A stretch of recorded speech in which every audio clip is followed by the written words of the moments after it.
Hi there, and welcome to Help Solve the Case. I'm Christine Berg, police policy expert, law enforcement expert, forensic genetic genealogist, and retired police detective and sergeant.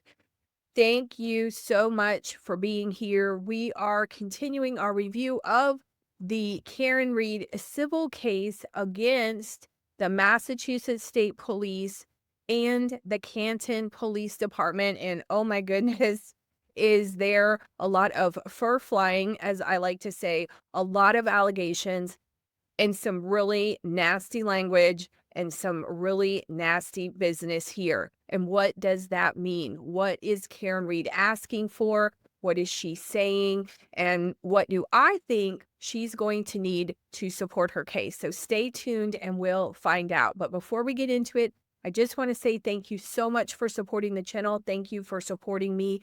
I would love it if you haven't already to subscribe because it helps me reach my goal of being able to do more for so many. We have over 15,500 unidentified human remains cases across the United States and thousands and hundreds of thousands of cold cases that are not solved. And we can do it through forensic genetic genealogy and other services which I provide to underfunded police agencies and families across the United States. And that is what we're here for, besides learning about our justice system, both civil and criminal. So thank you for being here. Now, in the prior video, we read through the initial pages of the lawsuit. This is a civil complaint, which means it has different proof standards than a criminal case. It is a preponderance of the evidence, and the rules of discovery and the rules of the court are different. So what's going to happen here? What is going to come in? Well, we heard a whole bunch. If you haven't watched the first video, I will link it, and I urge you to go and watch that. It was so bad that there was stuff, and my mom used to say I had a street mouth, okay? I was raised on the street, I worked on the street, and I can dish like the rest of them, but I could not even read some of the disgusting statements that were alleged to have been shared between these police officers. But what do we have? We've got First Amendment potential versus operating procedure in the police department, rules and regulations, biases, and how did that potentially affect both Karen Reed's case and other individuals' police cases in Massachusetts and in Canton. And that's what we're going to try to find out here. Now, we're getting into it. These messages, as reported by Karen Reed, sent by Michael Proctor. And this is specifically involving Sean Goode and Michael Proctor, both whom, according to the lawsuit, do not work for either police department at this time. Okay. So they're talking about messages here, and it says number 30, these are statements or counts or things, points of information that they want to provide in the case. And it says, even during MSP's hiring process, Michael Proctor could not contain his bigoted views. And they say on February 26, 2013, Proctor wrote to his friends, quote, "Hey, blank, just wanted to give you two a heads up that you guys may get a call from a state trooper named Scott Cooper who is doing my background check. Don't know who far back they're going to go with this stuff, but didn't want to have this guy catch you off guard," end quote. And Karen Reed's attorneys in the lawsuit had made statements in the previous video that Proctor said he was not sure how he even passed his background check, okay? Proctor's friend responded, quote, "No problem, but what are we supposed to say? Last time, the Boston Police Department lady was grilling me for exact dates as to when and how long you lived in Brighton, how we paid rent, to who, etc. Anything specific we should be aware of," end quote. And this is, I was talking about my career and maybe a cocktail video or two. We could talk about some stories. This could be another video here talking about the disparity between how police agencies do their background checks and what the state requirements are. In my current state of Arizona, I'm appalled at the minimum requirements for a law enforcement officer's background check. Just going to throw that out there, okay? So that is something else. If you want to know about that, let me know your particular state or whatever if you want this explained. But yes, this is something we could look into. We currently, at the time of this recording, have the Nancy Guthrie case. We got Sheriff Nanos down in Pewa County and all kinds of allegations and whatever about background checks that were overlooked. Some bad business there. So a background check, a hiring background check is of utmost importance. And as I am also a private investigator, I always used to say, my clients, I've been a private investigator, had my agency for 18 years now. It's crazy.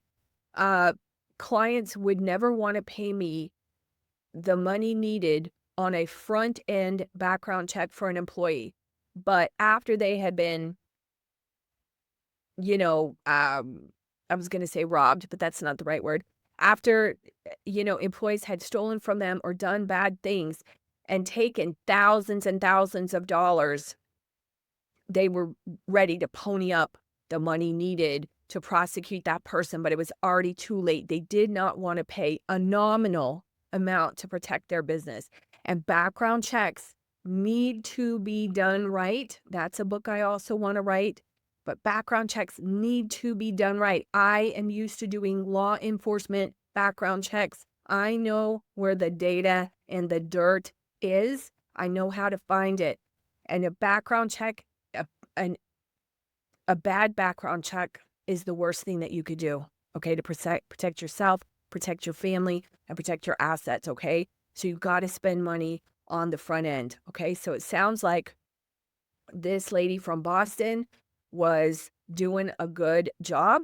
And I will also say, what happened in Boston?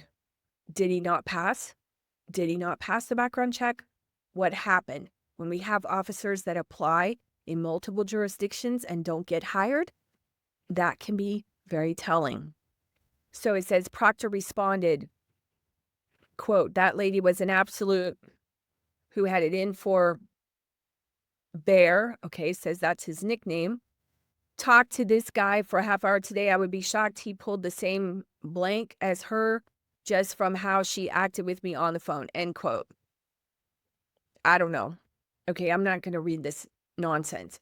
And apparently they have records of this. So these are all allegations, but if they're putting it in a lawsuit verbatim, hopefully these attorney has records and stuff like this. And it is what it is. Okay. Apparently, MSP did not, quote, pull the same blank, end quote, as the Boston Police Department. Oh, here we go. Parentheses, who did not hire him. Okay. Why? Okay, when another police agency doesn't hire a person, ding, ding, ding, there should be some questions there, okay? During these interviews, because MSP hired Proctor. Now, it says maybe MSP hired him first. It hired him at the time. Proctor was constantly sharing countless messages with his friends and other law enforcement officers that illustrate the extreme and aggressive prejudices and biases he held against women, people of color, the LGBTQ community, and others. Okay, and I just want to clarify this. The way the statement was written, I don't know if they didn't hire him because he didn't pass or because MSP hired him first. These hiring processes can take forever. It's the government. It's bureaucracy. It moves very slow. So I don't know. I don't want to cast any aspersions on anybody. Maybe we'll find out. We don't know. It says Proctor's views even polluted his thinking about MSP's hierarchy and leadership. Quote, "If that person is Black, they will probably make him the next colonel of the state police," end quote. So it seemed like, according to these things and what Ms. Reed is saying, basically no one could be spared from Michael Proctor's views. Who knows? Much of Proctor's aggression and hatred, however, was directed at women. In fact, from the time of his hire at MSP through the time he began investigating Miss Reed, Proctor shared countless messages with his friends about his perspectives on women. And let me tell you, I said in my other video, God knows I heard enough, and I still hear it today, about how women should not be in law enforcement. And I will go toe to toe, bring it on, buddy, or bring it on, lady, about my cases and my successes, and let's go to town, because every sex has its own drawbacks and pluses and minuses, and men and women are different. They respond differently in situations, just like short people versus tall people, whatever. You need a competent police officer. The sex doesn't matter. Yes, there are distinctions, but they all have benefits and they have detractions. Okay, just like people do. Some people are book smart, some people are street smart, but I did hear it, and I'm sick of hearing it today. Anyhow, toe to toe. So it says he shared these countless messages. I'm not going to read. This is. I'm not going to read these. These are just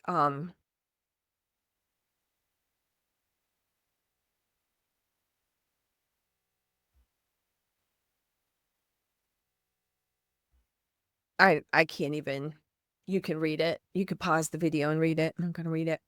And again, these are allegations. We don't know where they came from. During the same time frame, Proctor also prolifically messaged his friends about similar hatred of Black, Asian, Hispanic, Arab, and Jewish people. Okay? I'm not going to read this either if these are horrible things. Okay? I don't know where they got these. You can pause this. This is awful if this is true. Okay? In addition to these horrific statements indicating the extent to which he believed those with backgrounds and characteristics similar to him, parentheses white male, were superior to others, parentheses women, non-white, Proctor also wasn't shy about his other proclivities that made him patently unfit for service, including that more than once Proctor discussed, quote, planting coke, end quote, on people and, quote, shoving a nightstick up someone's rear end, end quote. Okay.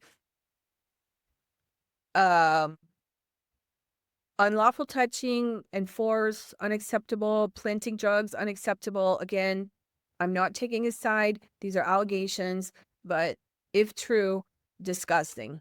Okay, you shouldn't even be talking about it. Like, it shouldn't even be in your head. Shouldn't even be in your head. Okay? It says here, Proctor recognized his inadequacy in 2017, writing that he had, quote, no idea how he passed the background, end quote, although he did explain that MSP, quote, detective units do the background check for applicants. They allowed a girl into the next academy who admitted to using cocaine and ecstasy, ... and recently used those drugs, end quote. Again, background checks can be an entire video on what's allowed, what's not allowed, time frame between a concerning act, all that stuff, okay? Now, here's some messages sent by Goode. It says he was no more discreet about his own bias and deranged views, like Proctor, and while a CPD officer, Goode regularly referred to and discussed women in venomous ways. I'm not going to read those. He also displayed the same racial and religious supremacist viewpoints as Proctor, which, like his misogyny, impacted how he viewed the members of the public he encountered on a regular basis as a police officer. Among others, Goode sent these messages while he were a CPD officer. And again, we don't know if these were during work hours, during off hours. As a person, he has a First Amendment right to believe what he wants to believe. Was he using his police equipment? Was it affecting his police work? Like, okay, I'm not going to read these. They're terrible if they're true. Goode also shared similar disdain for homosexual members of the community in Canton and elsewhere, referenced them repeatedly, as you can read that. Like Proctor, Goode exhibited more in these messages than just his bias and hate. He also showed that he lacks the basic discretion and neutrality, we talked about that in the first video, required of a police officer deputized to protect and serve all members of the community, regardless of skin color and ethnicity, gender, religious beliefs, and or sexual orientation. I talked about an incident on a protest. We're doing a thing. And as a police officer, the way I described it is they cannot breach your peace. You have no peace. You have no opinion, okay? You are there to do the job. Nothing can offend you, affect you, whatever. Now, if you get physically assaulted and injured and something like that, but, sticks and stones, well, sticks can hurt, but stones or words, well, sticks and stones, it's the words, right? Ignore the words. And if you get battered with the sticks and stones, obviously you've got to defend somebody or defend somebody else, but you blank face, okay? And let it rip, okay? They cannot breach your peace of whatever they're saying. As one example, in 2022, as an 18-year veteran of CPD, Goode shared his views in writing on Sandra Birchmore, a young woman who tragically died the year before in Canton, and whose death was initially ruled a suicide until federal authorities discovered that multiple officers from neighboring town Staunton's police department had been, oh my God, sexually abusing Miss Birchmore when she was a minor. I don't know if that's true or not.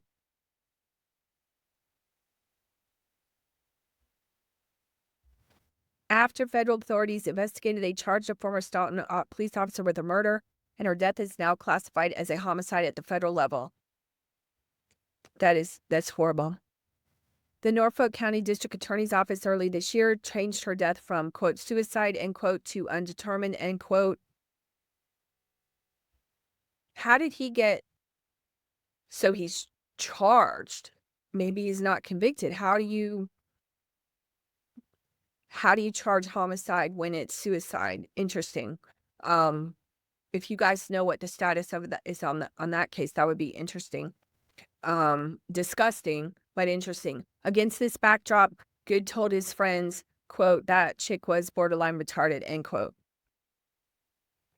Goode also helped his friends avoid repercussions for what appears to have been their regular practice of driving drunk, okay, telling them about DUI checkpoints.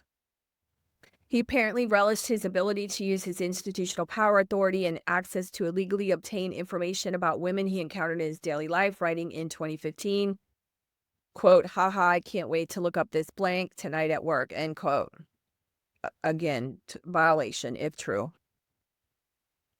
MSP and CPD knew or should have known about Proctor and Goode's bigotry.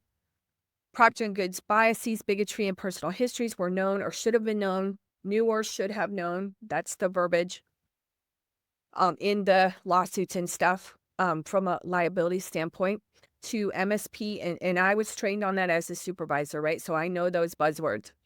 Should have been known to MSP and CPD when they hired, trained, promoted, and supervised them. And I'm surprised they don't have like negligent retention in here, because that's a key word too. That's a key phrase too. Not only were the MSP and CPD on notice of Proctor and Goode's troubling views and intolerant attitude toward various members of the community they were sworn to protect and serve during the underlying investigation into Mr. O'Keefe's death, but Proctor's supervisors knew Proctor had a close relationship with the Alberts and that Proctor made no secret of his bias against Miss Reed, demonstrating a clear prejudice against her from the outset. So, should Proctor have been on the case when you have like judges recuse themselves, people recuse themselves when there's a conflict or there's a bias or it could be perceived as a bias? Should MSP have done something about that? Maybe it was such a small town that there wasn't anything that you could do because you knew everybody. All the cops knew and worked with all the other cops, and there wasn't anything you could do about it. We don't know. For its part, CPD refuses to acknowledge its role in this debacle of an investigation or recognize the significant flaws in its hiring, training, and supervising practices. Doesn't say retention. Illustrated by Goode's continued role as a sergeant for the CPD until 2 days ago, when, upon information and belief, CPD was informed by MSP's counsel, attorney, that this complaint would soon be filed. Helpful right to the end, and I believe that's sarcasm, CPD then permitted Goode to, quote, resign, end quote, 2 days before the filing of this complaint rather than firing him, and thus saving him from the reputational and financial implications of being terminated for cause. Now, again, that's another video about this quit or be fired nonsense. I did do a video on it. I did a little bit talking about nanos and background checks and whatever. There's a video on this channel. Happens all the time. Happened not so much now, but back in the day, happened all the time. Okay.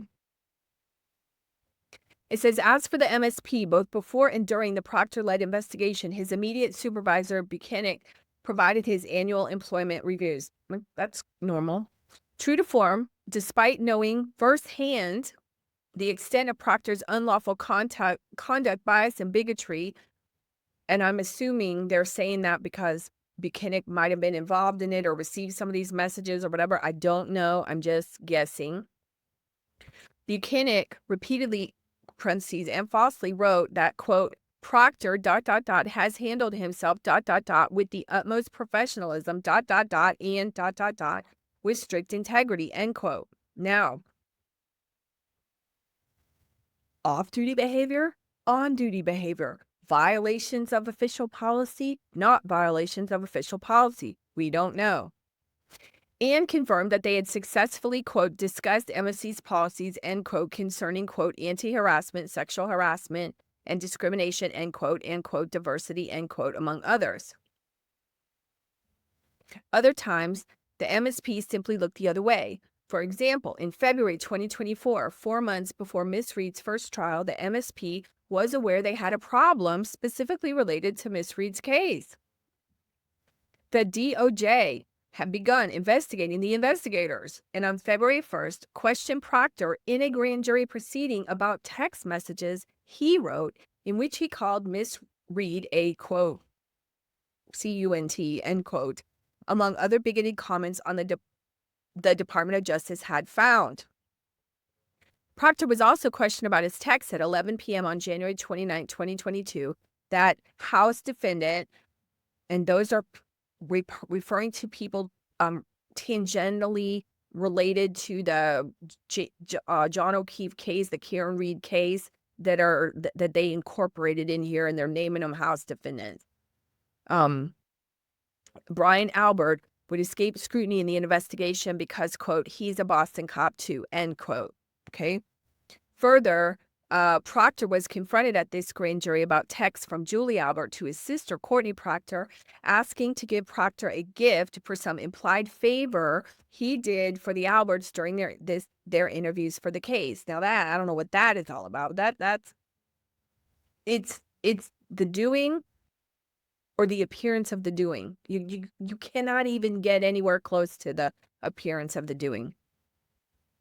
On February 4, 2024, Proctor had a meeting and told the highest level of leadership at the MSP, parentheses, Colonel John E. Mwan, who's recently retired, Lieutenant Brian Connors, recently retired, and Major Leonard Koppenrath, active, about his testimony to the Department of Justice, including his text messages. They did not terminate him. It's negligent retention.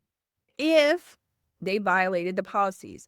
They did not immediately ask for his phone and did not immediately investigate his bigotry.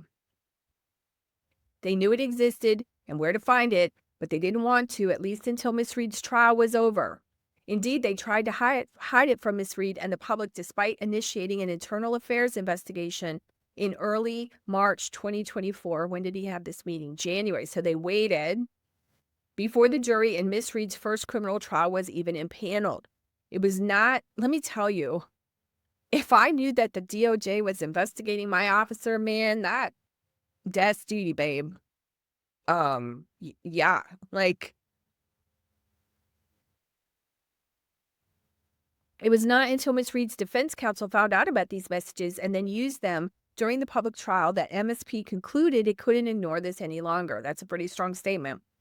MSP proceeded to falsely claim that it only became aware of the messages during the defense's cross-examination and finally terminated Proctor. While Internal Affairs, parentheses, MSP's Office of Professional Integrity and Accountability, OPIA, launched a probe led by Detective Lieutenant Kevin Dwyer to investigate Proctor's lewd text messages regarding Ms. Reed, the MSP inexplicably assigned two non-OPIA troopers, Major Benson and Captain Barrios, to perform cursory and brief interviews of the Proctors and Alberts, inquiring about their personal relationships with one another. The Proctors and Alberts were not confronted with any text or social media posts depicting their decades-long family-like bond. Not really sure what happened there. Can't comment. No outside witnesses were interviewed. No cell phones were seized. No evidence was presented. It was not just reasonably foreseeable, but nearly certain that MSP's and the CPD's failure to use ordinary care in selecting to whom they would impart power would result in members of the public being targeted and severely impacted by officers' and troopers' elemental shortcomings. Put differently, the biased and corrupt investigation that harmed Ms. Reed was the natural consequence of MSP and CPD hiring and promoting and retaining, my opinion, biased and corrupt law enforcement officers. And I'm not saying they did. I'm just saying negligent retention is another key part. In line with their barely concealed willingness to dehumanize and condemn people, coupled with their readiness to ignore or overlook objective evidence, Proctor and Goode began the investigation against the female outsider. That was a term that was identified as a reason for the bias because she was female and an outsider, with bias and prejudice fueled by their bigotry. After Proctor and Goode launched the bias and corrupt investigation, other police officers followed suit and caused harm to Ms. Reed. After the start of the investigation, others in MSP and CPD also contributed to the unlawful investigation that stripped Ms. Reed of her constitutional rights. MSP and CPD are liable for the negligent hiring, training, and supervision of these other officers whose wrongful acts also contributed to the harm suffered by Ms. Reed. Specifically, as described in the amended complaint, Example 1 in the federal court, those are pieces that were incorporated in there from another lawsuit against Proctor, Buchanan, Brian Tolley, and the House defendants. MSP and CPD's employees' wrongful acts include, but are not limited to, they were propelled by the House defendants' false statements, including that Mr. O'Keefe never went in the house.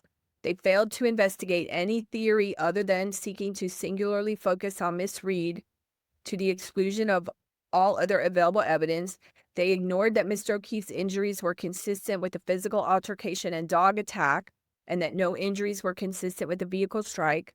Now, again, I mentioned in the first video, what did the officer know at the time determines their investigative avenue based on what the ME is saying, based on what witnesses are saying, and the individual officer has discretion about how to investigate their case. In addition to accordance with the SOP, the operating procedures, the direct orders from the police department, but nobody investigates the same. You can't. Everybody investigates differently, okay? And I'm not on one side or the other. I'm just saying. They intentionally sidestepped or wholly ignored fundamental investigatory procedures. They disregarded and failed to obtain pertinent interviews and other critical evidence from the House defendants that cannot now be recovered or recreated. Through Proctor, they secretly communicated with the Alberts on Proctor's personal phone, deliberately back-channeling those communications to circumvent his state-issued device and use Proctor's sister as a surrogate. If that's true, that could look suspicious, right? They manufactured evidence to ensure that Ms. Reed, not their friends and fellow law enforcement officers, was blamed for Mr. O'Keefe's death, including, and this is bad, it's an allegation, planting evidence at the scene on Mr. O'Keefe's clothes and on Ms. Reed's vehicle to support the false narrative that Ms. Reed struck Mr. O'Keefe with her vehicle, even though they knew Mr. O'Keefe's injuries were inconsistent with the motor vehicle strike and consistent with a physical altercation and dog attack. Now, those are in parentheses. What did the ME say? Did the ME say vehicle or dog or both or something else? The cops go on what the ME says. Okay? I don't have the ME's report. We need to look at that. What does the ME say? And they expressly encourage flagrant abuses of power.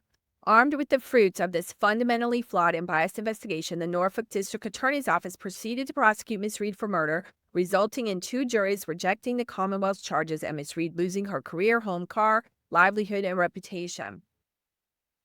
As Greg Connor, a 25-year veteran prosecutor in that office, who is now seeking the role of district attorney, he wants to be the head guy, recently said of the Commonwealth's murder charge, quote, "The reach exceeded the grasp," end quote, and, quote, "I don't think there was another DA office in Massachusetts that wanted to prosecute Karen Reed," end quote.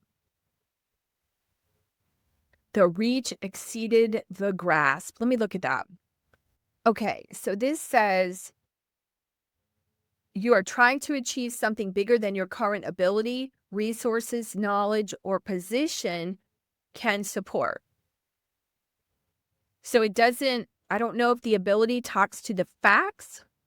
It says examples, a new business owner trying to launch 10 products at once when they haven't successfully sold one yet. Someone trying to solve a complex homicide case before mastering basic investigative techniques. I'm in the AI.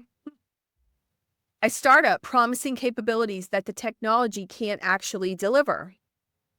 It says this phrase is often used critically, but it isn't always negative. It says there's also a famous quote by poet Robert Browning.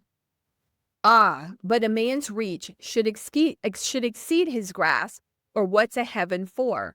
And it says Browning meant that people should aim higher than what they can currently achieve. Ambition is valuable because it pushes growth. So, all right. So now here's the counts. Okay. These are the things that they have to prove. Okay. So she's repeating and realleging these things in Exhibit 1. Those are the 28 through 108 counts that are in the federal lawsuit, I believe. So we'd have to find those. And it says that MSP serves as a statewide law enforcement agency and maintains investigative, tactical, and support units throughout the Commonwealth. MSP owed a duty of care to the members of the public within the Commonwealth of Massachusetts.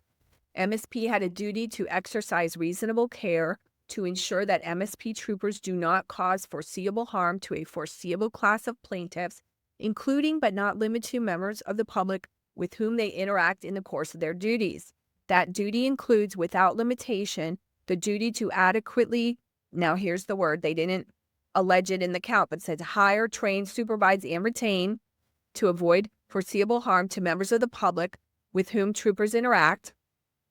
In particular, the officers that MSP hires, trains, supervises, promotes, and retains are required to comply with the law as well as adhere to a written code of ethics established and promulgated by MSP that expressly includes, inter alia, the duty to, I, respect the diversity of and be sensitive to all people. Okay, so they're required to do that in their job. And I accept responsibility to the public by being punctual in our engagements and expeditious in the performance of the duty. I don't know if that one applies. I regard the office as a public trust and, in the discharge of its duties, be mindful of our primary obligations to serve the public efficiently and effectively. 4, administer the law in a just, impartial, and reasonable manner. I'm sure that one's going to come in. Affording the same reasonable treatment to all cases, recognizing the limitations of its authority, and at no time using the power of its office for personal advantage. I'm sure that one's going to come in. 5, be true to its obligations as custodians of public property, never diminishing its integrity or limiting its effectiveness by accepting gratuities or favors from persons, businesses, corporations, or other entities. 6, cooperate fully with other public officials to assure the safety and general welfare of the public. 7, refrain from allowing jealousies or personal differences to influence its ability to cooperate with others in its official business. And 8, to add to its effectiveness by enhanced training, diligent study, and sincere attention to self-improvement, including physical readiness. 9, welcoming the opportunity to disseminate practical and useful information relating to matters of the public safety and welfare. 10, bearing faithful allegiance to the government and be loyal to the law enforcement profession. 11, accept as an obligation its responsibility to support the constitutions of the United States and the Commonwealth of the Massachusetts. Okay, so those are the civil rights and all that stuff, right? And 12, fervently seek out and report the truth. When hiring individuals to be troopers and interact with the public, MSP had a duty to use reasonable care to hire individuals that would not endanger or cause harm to the public, but rather to act in accordance with the law and its express code of ethics. MSP also had a duty to exercise reasonable care to ensure that its employees did not cause foreseeable harm to a foreseeable class of plaintiffs, including by adequately supervising and training them. Not only are these duties and responsibilities established by law, but MSP has written policies and procedures mandating that members of MSP maintain a level of conduct in their personal, that's what I was talking about. Did they have a policy talking about how they must conduct themselves personally because of their profession? So she's saying here that yes, they had policies and procedures mandating that members of MSP maintain a level of conduct in their personal and business affairs, which is keeping with the highest standards of law enforcement profession, including not participating in any act which impairs their ability to perform as members of MSP or causes MSP to be brought into disrepute or causes foreseeable harm to the public. Okay, that is a huge statement. I don't know if that's verbatim. Maybe that's attached as an exhibit here, okay? So, MSP breached its duties by, among other things, hiring and retaining Proctor when it knew or should have known that he was unfit to serve as a trooper because of his virulent,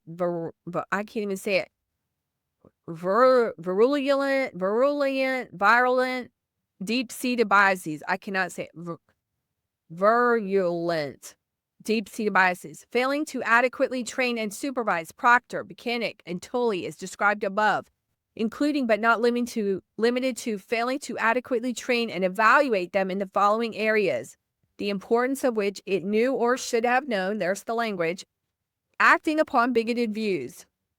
So it's not just having bigoted views, it's acting upon bigoted views, potential bias and conflicted investigations, proper investigatory procedure, including the proper scope and timing of an investigation. So that's interesting. Timing. How to appropriately handle suspects and potential suspects. Conducting appropriate witness interviews. I can't wait to see that manual.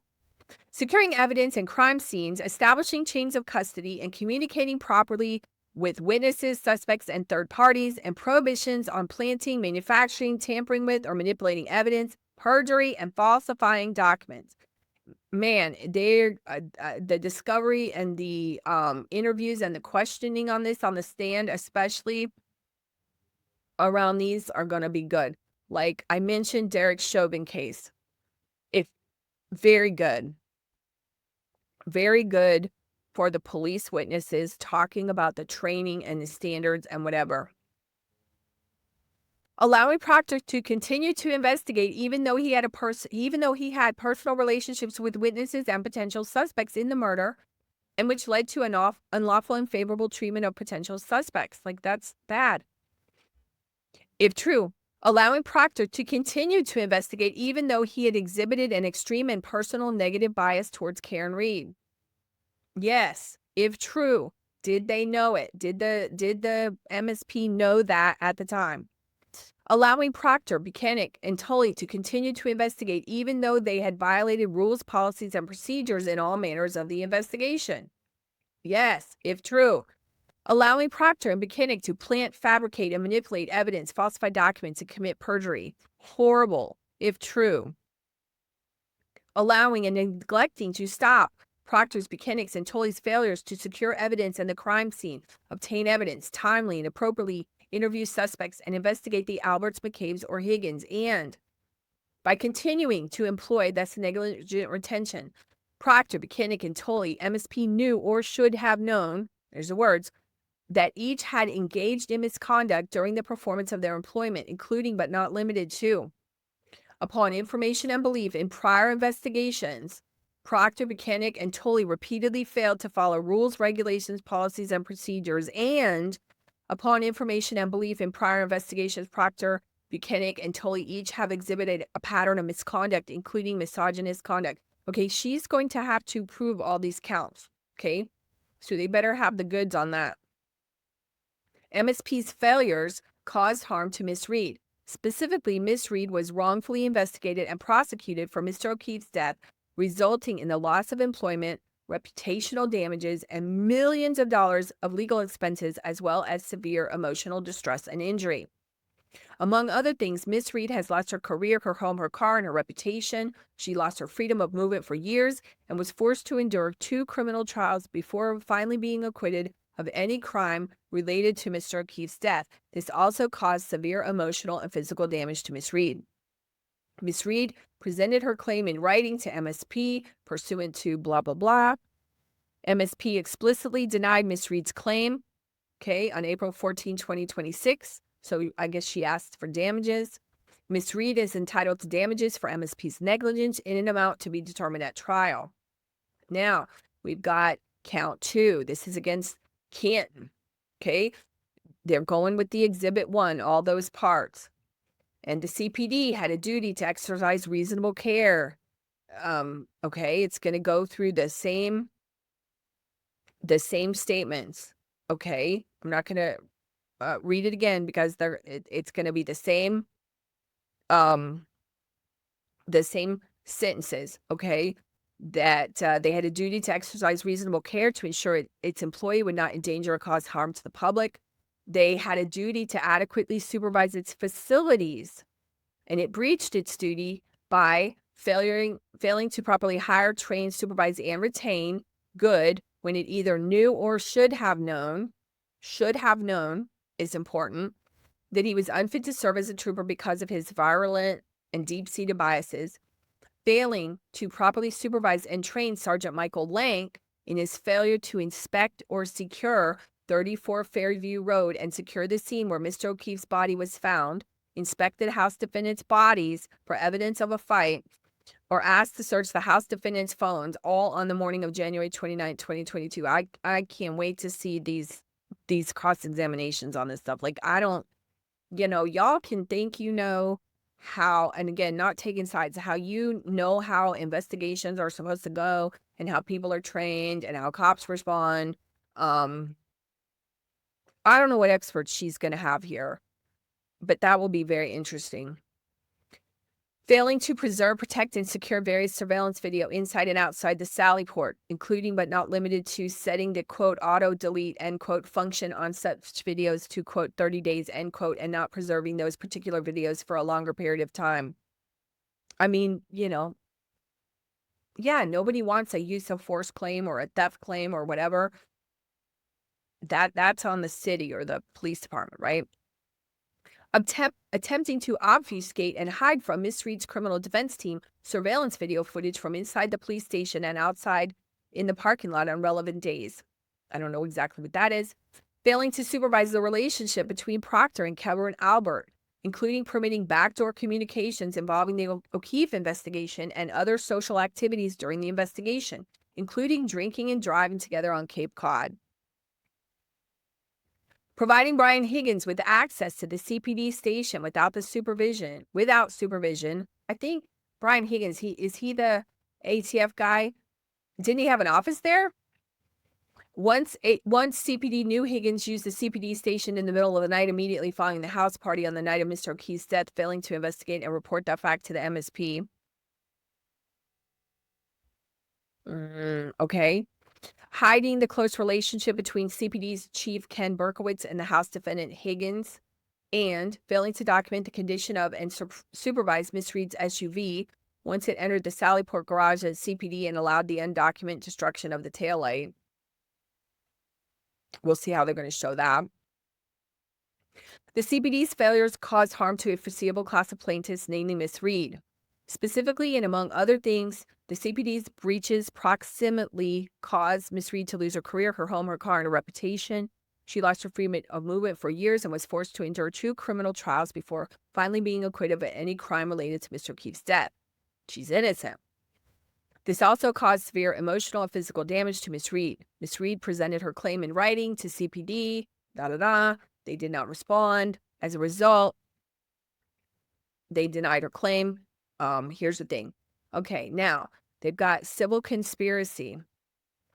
Miss Reed repeats and realleges each preceding paragraph, including those paragraphs incorporated by reference. Okay. MSP and CPD had a common design with each other and with Proctor, Mechanic, Tully, and the occupants of 34 Fairview Road on the morning of January 29, 2022 to unlawfully and improperly direct the investigation into the death of John O'Keefe towards Miss Reed. Do you understand? That's a huge statement. So, like, it's a conspiracy to commit a crime. They're saying that Massachusetts State Police, Canton Police Department, together as a body, 2 bodies, government bodies, with Proctor, Mechanic, Tully, and the residents or the occupants, the people at 34 Fairview Road on the morning, all together conspired to improperly direct the investigation towards Miss Reed. They also, MSP and CPD, acted negligently and otherwise tortiously, that's for the lawsuit, and unlawfully, as alleged above and in the amended complaint attached as Exhibit 1, to further their co-conspirators' goals. And at all relevant times, they, as police departments and agencies imbued with legal authority, had a peculiar and established power of coercion over Reed, particularly where working together in conjunction with the investigation into the death of John O'Keefe. Miss Reed presented her claim in writing. They denied it. CPD did not respond. So they're deeming it that CPD denied it, and Miss Reed is entitled to damages. So they are demanding a jury trial, and they ask that there's a judgment entered in her favor against each relevant defendant on each count. They award her damages to be calculated at trial, including pre- and post-judgment interest, costs, and expenses, award her reasonable attorney's fees, and other relief that the court deems equitable. Okay. So now we've got here audio files found, it says, on attached USB drives.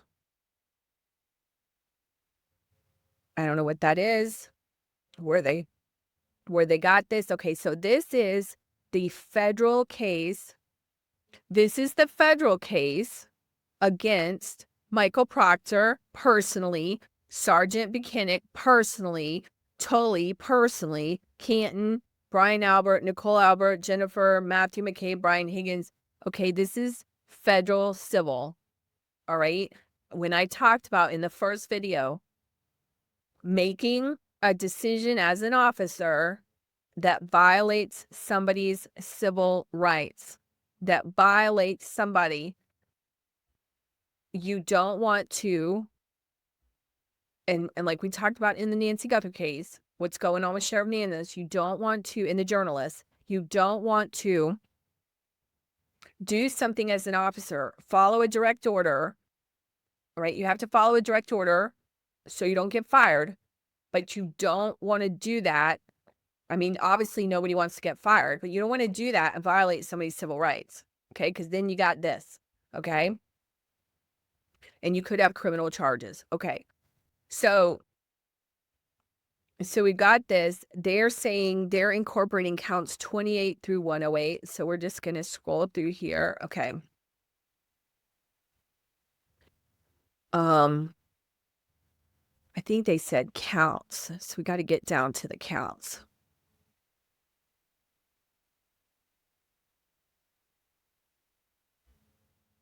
And I'll probably go through this thing because it's got a lot of detail in here.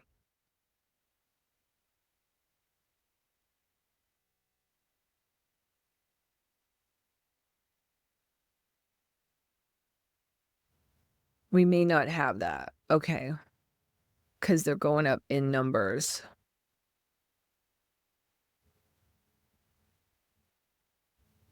Okay. 1 through 42. Yeah, this is going to be hard to get those out of here. I'm going to go through, because we're at 50 minutes, I'm going to go through this federal case separately. Okay. But yeah, they're incorporating, she said 28 through 108. And I think the numbers are a little weird. But yeah, so thank you for being here. Hopefully you find this interesting. Please let me know what questions you have below. I really, really, really appreciate every one of you. I appreciate you subscribing and being here, liking, commenting, sharing. Thank you for helping me on my mission. Let me know what you'd like to see. Like I said, comment below, get involved in the community. Thank you for allowing me to do what I love to do and hopefully making the criminal justice system better in the civil justice, our justice system, our court system better for everyone. I'll see you on the next one.